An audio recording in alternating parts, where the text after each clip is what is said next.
Uber is now set for pretty much a collision course with maybe a blockchain project that you guys don't know about. We're going to break it down for you guys today. It's going to be a good one. My name is Paul Barron. Welcome back into Tech Path. I want to thank our sponsor today. That is Lux Algo. Enhance your trading experience. If you guys are looking at doing a little bit more activity on trading, you can use some of their indices. We use them here on the channel. I'll show you some later today. All you have to do is click our banner. You'll be able to get a little bit more off on your program, whether you go monthly, sign into the annual program. Anyway, check it out. It does help the channel. All right, so let's get into a couple of topics here around Uber. Uber, of course, has had a pretty big misstep here. Uber and Lyft both now have to pay $328 million to settle the wage theft allegations in New York State. This is, of course, a big deal in the sense of how does this affect crypto? Because there is some projects that are brewing that could decentralize ride sharing. And we'll get into what that means, but I want you to take a look at the size and the overall capacity of this market. I want to go into the details of this case. Listen into what they had to say about this. It breaks it down for you guys. Rideshare workers in the state of New York have won a whopping $328 million settlement after an investigation found that Uber and Lyft were engaging in wage theft. It's a pretty big deal. It's massive. Yeah, we're talking about hundreds of millions of dollars. The largest wage theft settlement her office has ever secured. Uber deducted sales taxes and black car fund fees from drivers' payments when those taxes and fees should have been paid by passengers. There were other violations as well, telling drivers that Uber would only deduct its commission from the driver's fare and that drivers were entitled to charge the passenger for any tolls, taxes, or fees incurred, though no method to do this was ever provided via the Uber driver app. Right, so that's Uber. Where does Lyft fit into this? They did a similar thing in an effort to shortchange drivers. The money will be distributed to cheated drivers who will get back pay and mandatory paid sick leave. The two Bay Area companies will now start to give that money back to drivers who file claims. They will also get a minimum rates fee. We reached out to both Lyft and Uber for comment on this. We have not heard back yet. This is literal theft. One guy's gonna get $10,000. They had stolen $10,000 from him, from his hard work. Right. The other lady or person, $28,000. It's so frustrating.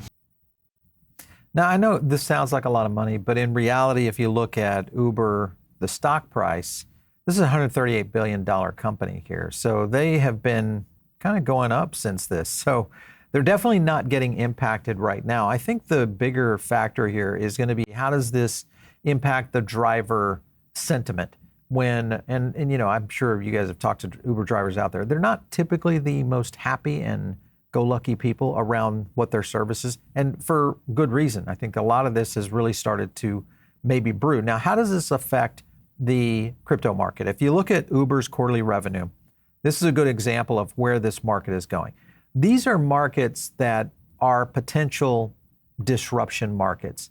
When you have a mass marketing effort like what Uber has done and a massive penetration into one sector, and then a very unstable workforce that you don't control, that now is getting into a scenario where they feel like these companies are stealing from them. This is a big problem because when you look at this, market is there. I mean, I can't imagine, again, profitability not necessarily in play, but Lyft is in the same position. They've continued to go up in terms of the overall revenue. And this, I think, plays into the opportunity. The opportunity for a lot of people when they look at different projects, you look at whether or not Uber can be disrupted. Now, the likelihood of a Web 2 disruption of Uber is most likely not going to happen.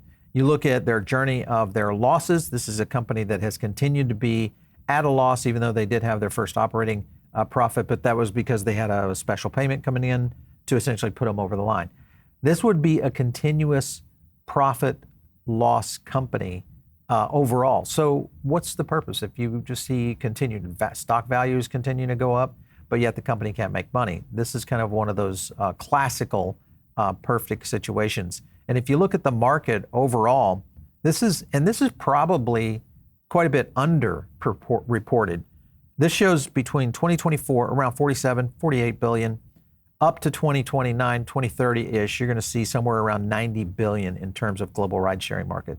Likelihood is, in our research, that this is actually well underreported. This could be in the hundreds of billions of dollars in ride sharing. Now, what could be the thing on blockchain that could change all this? Decentralized rideshare is one of the tools that is out there. Now, one of the projects that we've been following for quite some time is the Trip protocol. Trip protocol is a rideshare protocol that has started to integrate. This, of course, rides on Solana. And Trip protocol is really about decentralizing the idea of rideshare. Now, think about that for a second.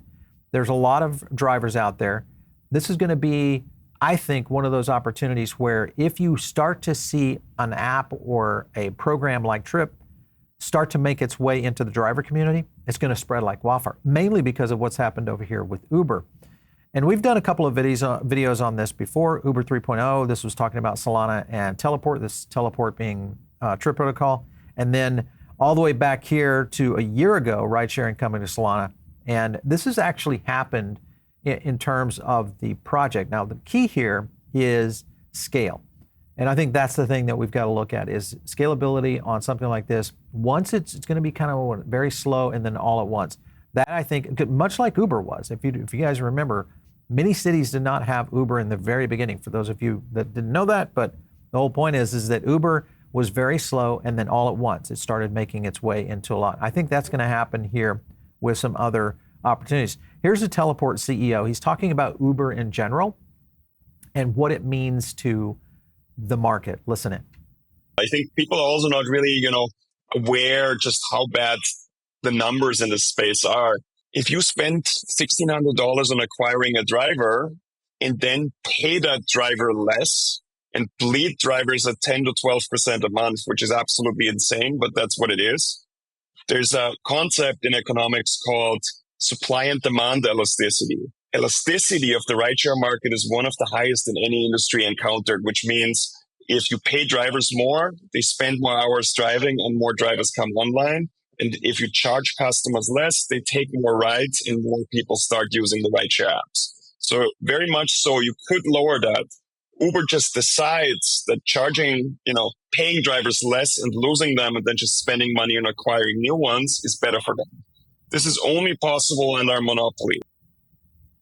Yeah, and he's right. These are the things that we've seen in various industries where the expense to acquire, because of the captivity side of things in the business model, that's the only time this works. And in reality, it doesn't really work when it comes to Uber's case.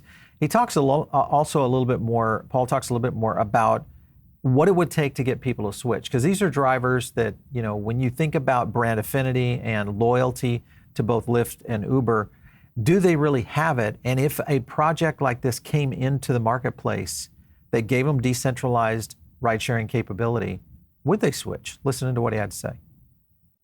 All these drivers, they're free agents, right? They're independent contractors. I mean, if you follow the news, there have been a lot of lawsuits, national labor boards, Uber and Lyft fighting to kind of make that happen. It's a problem of how do you make these people switch over? So what we came up with here, and this is just as a wide overview, we're using a coordination system where the earliest people to adopt this and invite other drivers and riders who bring revenue to the network get network rewards, just like you get network rewards in the Bitcoin network for mining. If you just create the system, but you don't find a way to switch the people over, or you just find a way to switch people over, but you don't have a system that's actually decentralized, it doesn't work. You need both.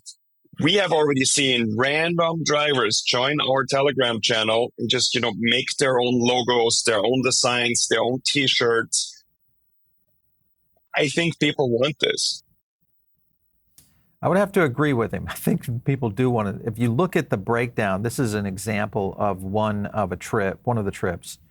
And I'll zoom in on this a little bit here. You can kind of see the trip details here.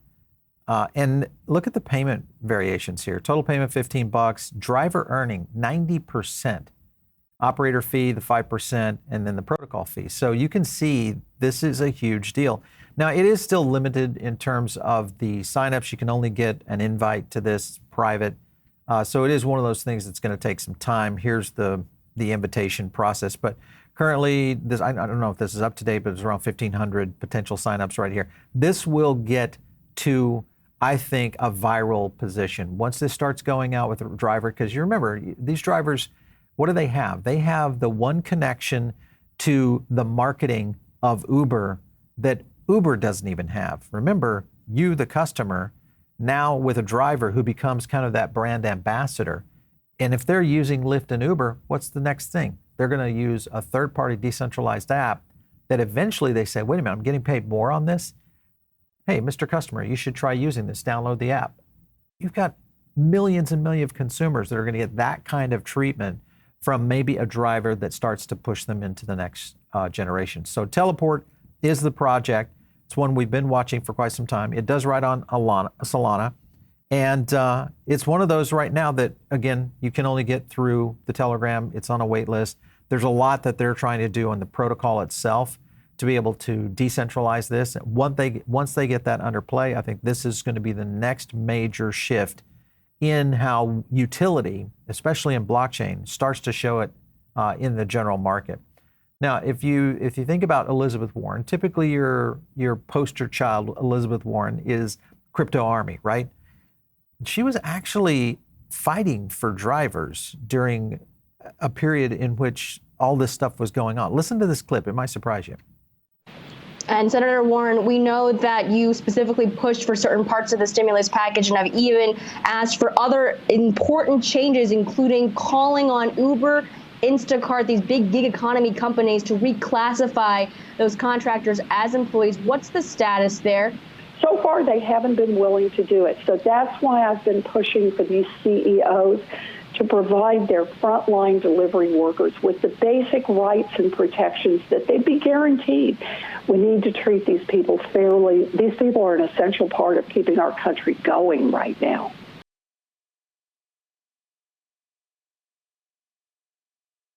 All right, so a couple of things there is that this was back during the stimulus period. But the point is can you imagine Senator Warren realizing that the decentralized future of ride sharing and driver equality for pay is probably going to live in the blockchain? That's going to probably hurt, for sure.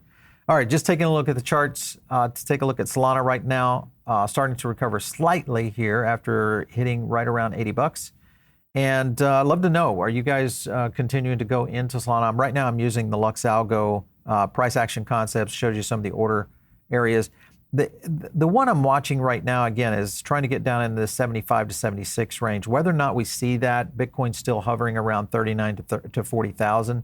I'd love to get you guys' feedback. Are you continuing to go into the blue chip altcoins? So here's another chart. This, of course, is Helium. If you think about Helium Mobile and what they've been able to achieve fairly quickly, it's very possible that a teleport could take a much more aggressive position. Because remember, this is drivers. They've kind of been wronged here. There's an opportunity and there's a captive market. Not a lot of issues that they have to really drive through. And I think consumers are still on that demand. So it could be in that front of what Helium Mobile is doing. If you look at Helium right now, having a big day right now with almost a 15% gain. So right now, about to hit that order block right there on top. So interesting. If you guys aren't using Lux Algo, check it out. This, of course, is the price action concepts indice that goes and shows you the order blocks. And of course, you can get a lot of the money flow down there with the oscillator matrix. Check that out. Of course, if you're not in the Diamond Circle, make sure and get in right now. It's another great place to get content. If you guys want to catch me out there on X, it's at Paul Barron. We'll catch you next time right here on TechBath.